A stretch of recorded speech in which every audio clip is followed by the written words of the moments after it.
Well, they're giving him a chance.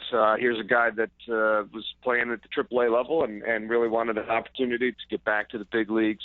And he was able to opt out of his minor league contract, and the Phillies decided he was, probably better than the guys that were filling that number 5 slot over the last couple of weeks. So they're taking a chance on him. He's a guy that's been around a little while, and is hoping that this second chance is a place where he can make it stick. So it'll be interesting to see.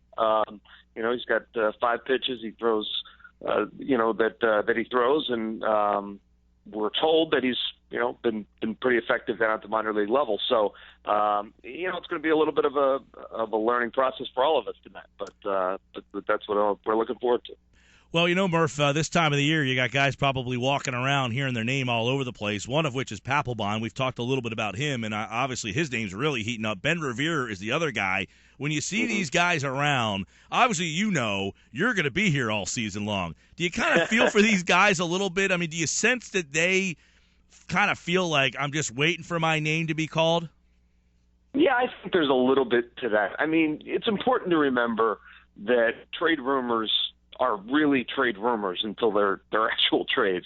We hear so many people and so many names over the course of a season that that are going to be out the door, the day after tomorrow, and you start to think about it, and then it doesn't happen, and you realize, okay, it's just someone throwing something up against the wall. That said, a guy like Jonathan Papelbon is certainly going to draw interest from teams that are contending at this point of the year. And, it's no secret that the Phillies have said if the right deal comes along, they're going to try and move some of these guys that they think they can get something back for. So, do I feel for the guys? Not necessarily. I think, if Jonathan Papelbon, he's on the record saying if he gets an opportunity to go help a team that's contending win a World Series, he wants to do that. And I think the way the season has kind of unfolded, that if he gets that opportunity, he'll welcome it. So, it remains to be seen whether or not that's going to happen. I think the same is true about Ben Revere.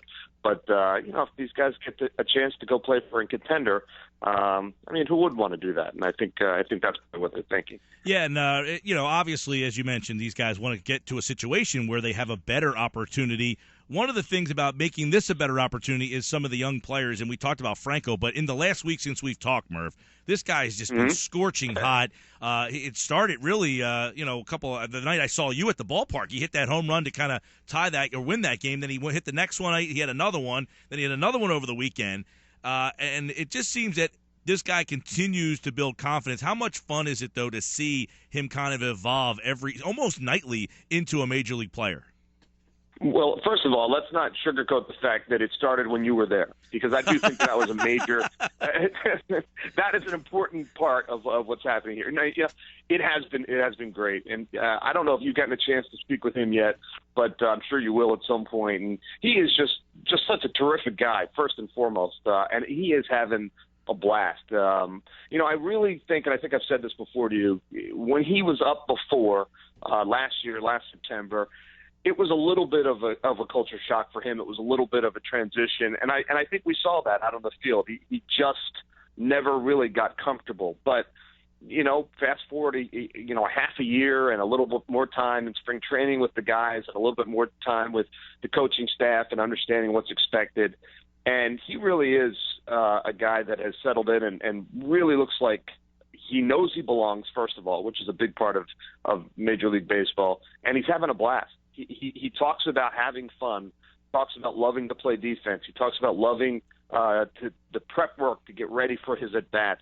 And he's swinging a hot bat now. And, he's going to cool off at some point because that's the game of baseball. But I do think we're seeing a guy that fits in here, fits in the major leagues, and is going to be around for quite some time. Yeah, and I really like the insight of behind the scenes of how much fun he's having. The fact that people think that he could be, because when you've talked to him on the television, here's a guy who seems kind of, I don't want to say reserved a little bit, but kind of like, hey, I'm new here, and I've been up here before, and I didn't really produce. I got sent to the minors in spring training, but it seems like he has forgotten all of that and almost took that as motivation to get himself.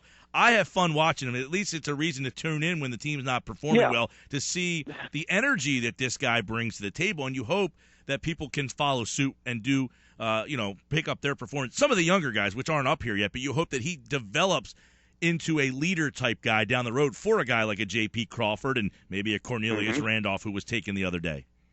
Yeah, you're absolutely right. I mean, one of the things about bringing guys up through your system, which is what we saw back in the glory days in the last 8 or 9 years, guys that came through the system, a lot of whom came through together, get to the big leagues, have already kind of developed a relationship, developed friendships, and this desire to win a world championship together. We saw that with Howard and Hamels and Utley and even Rollins, who came up a little bit before those guys. But it's happening, or it could be happening again. And I think that's one thing that the organization is really hopeful.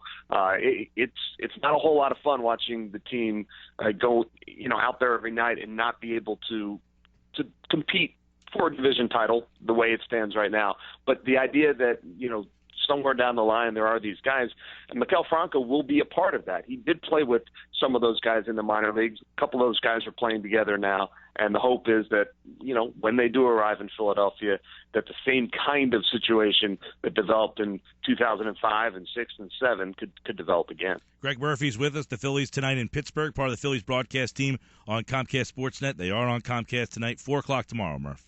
1:35. Okay, thank you for that. I appreciate that. 1:35 on Sunday. And it's ironic because you're in Pittsburgh tonight, and for years and years and years, that team was looking to do something through the farm system. They've now become one of the model teams on how to rebuild your team, and here the Phillies are on the other side of the state trying to emulate what the Pirates are doing. Yeah, and you know what that says? It says what we all already know, is that sports is cyclical, and it tends to be what happens. What you want to avoid is what Pittsburgh went through for a long period of time. And that was, I forget the number, what it was, 16 or 17 years where they were under 500. That's unacceptable. That is, there's something wrong if that's what's happening within your organization. And it took them until 2 years ago before they were able to figure it out and turn it around. I don't for a second think that is the situation that Philadelphia will go through. I can't even imagine that scenario. But there are going to be times when the team is down, and we're seeing a rebuilding process now in Philadelphia where the team is down. But Pittsburgh was able to turn it around eventually, and you've just got to believe that Philadelphia will turn it around eventually as well. Certainly, I hope it doesn't take almost 2 decades. But you know what? Pittsburgh's enjoying a pretty good baseball team now, and this team here in Pittsburgh over the last 2 years has been a lot of fun to watch. This year they started a little slowly. I think they're starting to get their mojo, and I think they're going to be a team that is going to be in the thick of things come September. But they're just starting to turn it around now, and it'll be interesting to see them at home. They get great crowds here in Pittsburgh. It's a great ballpark, so it's always a fun place to be. Yeah, I was going to leave you with this one. I've been to the Pittsburgh Park a bunch of times when I was at WVU. I used to drive up there when it was brand new.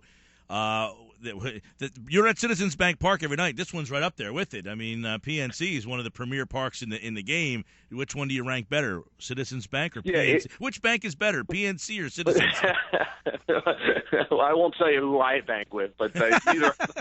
No, Citizens Bank, to me, Citizens Bank Park is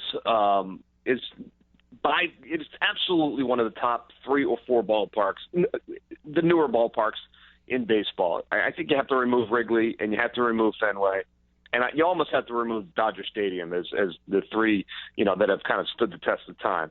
If you count the other 27, and I've been to about 24 of them at this point, Citizens Bank Park, PNC Park, and in my mind, AT&T out in San Francisco are the 3 best. They just are so much fun to be in and around, and so Philadelphia certainly did it right when they built their ballpark. But right here on the water in Pittsburgh, the views are absolutely spectacular when you're sitting in your seat and you're looking out at the bridges and the water.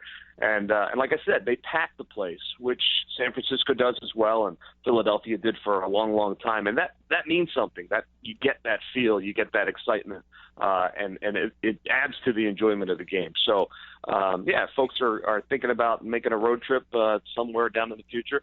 So Pittsburgh is a good place to be. Pittsburgh is a fun ballpark to come watch a game. And Baltimore Monday, Tuesday ain't so bad either. That's where Murph and the guys will be for the weekend series in Pittsburgh. Baltimore Monday, Tuesday. The Orioles are here Wednesday, Thursday. Gregg Murphy, part of the Phillies broadcast team, Comcast Sportsnet, got all the games the whole week long. Tonight at 7:05, 4:05 tomorrow, 1:35 on Sunday. Murph, always a pleasure, man. Enjoy the weekend.